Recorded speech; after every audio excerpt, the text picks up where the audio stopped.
been a long time since I last reached out, and I want to thank everyone who sent love after my surgery. The operation went well, but recovery has been slow, physically and emotionally. What started as time to heal my body became a reckoning with my life. I've avoided sharing the full story, but I can't hide behind vague words anymore. The truth is, my marriage is ending. The person I thought I'd spend forever with is no longer my future. This is my attempt to reclaim my story, to be honest with you and with myself. Healing can't happen in silence, so here I am speaking my truth.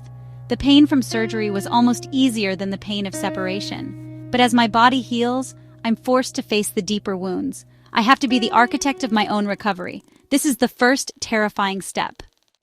It happened on an ordinary Tuesday at our kitchen table. I expected to talk about bills, not the end of my marriage.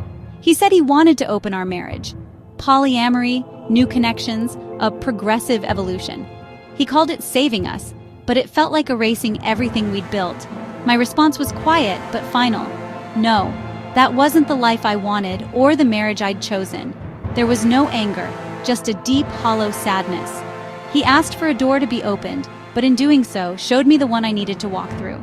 The decision to separate wasn't really a choice. It was the only answer. Our paths had split in that moment. The end was quiet, but absolute. My rejection of his proposal isn't a judgment on polyamory.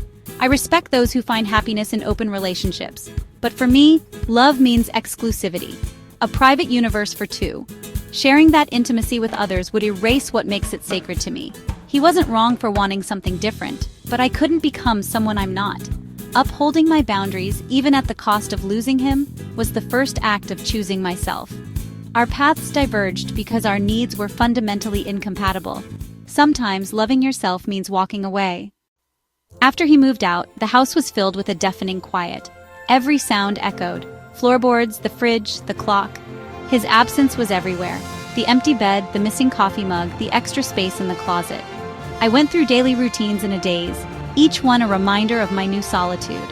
Rearranging furniture didn't erase his presence. The memories lingered in every room. The house became a museum of a life that no longer existed. Some nights, the loneliness was overwhelming. The future felt like a blank page, terrifying in its uncertainty. I was adrift, untethered from the life I'd known. In that silence, the true weight of my new reality settled in. In the aftermath, my friends became my lifeline. They showed up, bringing groceries, wine, and comfort. They listened, sat with me in silence, and let me grieve without judgment. One friend who'd survived her own divorce guided me through the legal and emotional maze.